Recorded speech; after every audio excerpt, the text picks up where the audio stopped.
Auzubillahiminashaitanirrajim. Bismillahirrahmanirrahim. Assalamu alaikum students. I am your teacher Saharun Nisa, your English teacher, and today is 6th July 2020. And according to syllabus breakdown, this is 8th week, and today we are going to cover course book, novel, tense, narration, and picture description. So, are you ready? We are going to discuss future indefinite tense in these slides, then narration and picture description.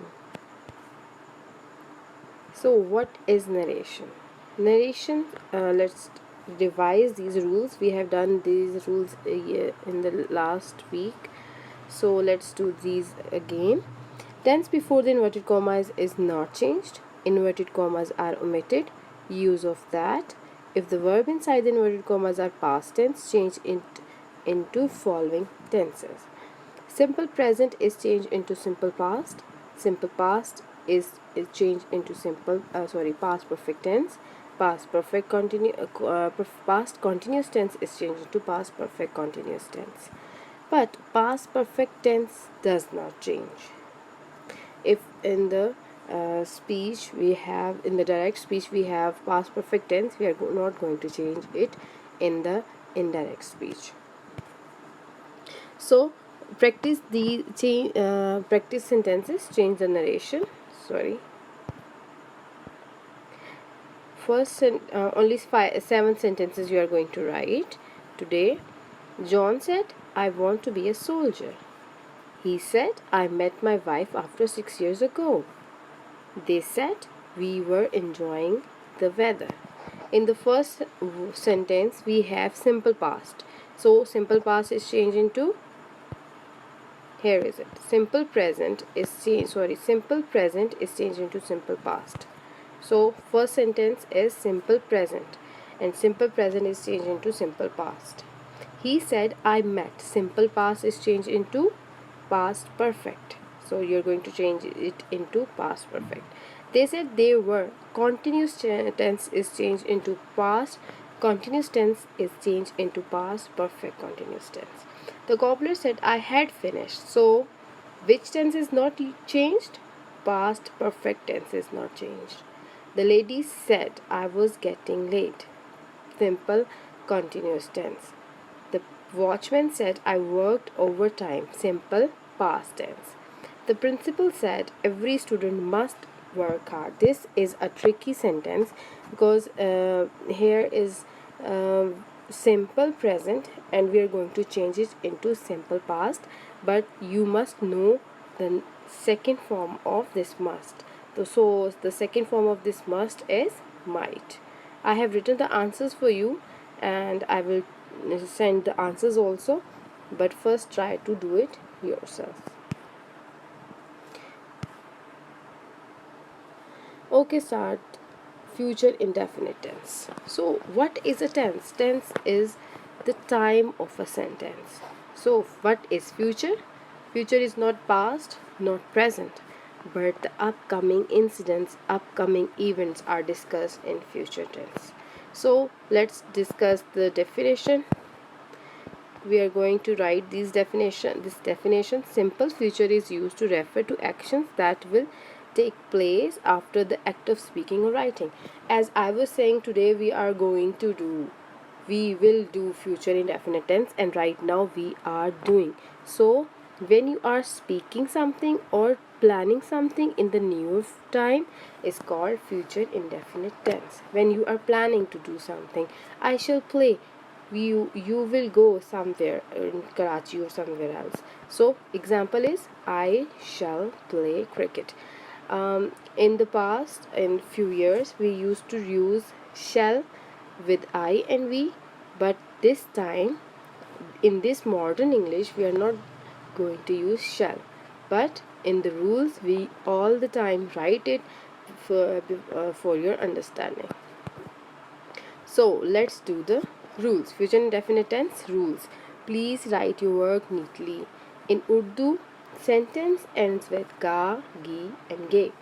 Use of first form of verb. Helping verb is will or shall. In negative, will not or shall not is used. We use shall with I and we, and all other pronouns we use will. In interrogative, will, shall comes in the start. So practice sentences. I have given the word bank also. मैं हर खतरे का सामना करूँगा. You are going to translate these Urdu sentences into English. क्या आप इस्लाम की तबलीग करेंगे? तबलीग means preach. मजदूर पुल तामीर कर रहे होंगे. माली पौधों को पानी नहीं दे रहा होगा. क्या डॉक्टर मरीज की पट्टी करेगा? मैं दरवाजे को ताला नहीं लगाऊंगा. मैं सर्दियों में मरी जाऊंगा. I have written all the translation sentences for you, but first of all, try to do it yourself. Okay, students, after doing the translation, now let's open your novel and unit number 5, chapter number 5, Jackson's Island. When Tom someday thought that nobody loved him at all, Joe Harper, another boy, another his friend, faced the same circumstances as Tom. They both decided to leave for an adventure, and they went to an island, and they spent good time there. I'm sorry, I have written and here. This is a mistake. They went to an island. They spent good time there and decided not to go back. They were having their best time on the island. So what happened at the island and what adventures they did, you can read thoroughly and get the idea. After doing the reading of the chapter, you are supposed to do the activity, match the beginning of the each sentence to the right ending. I have written all these sentences for you from your book.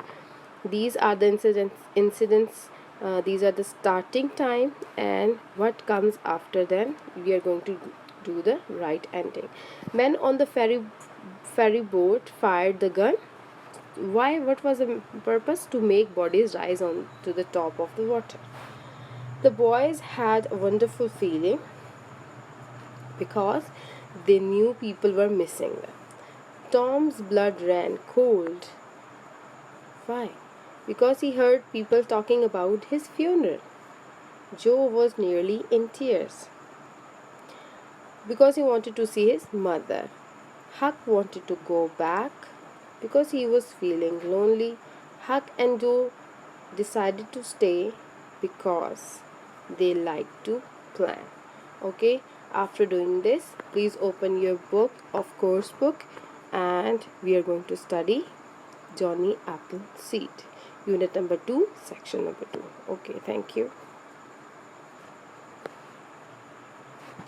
Okay, before doing that Johnny Appleseed, we are going to do this picture description.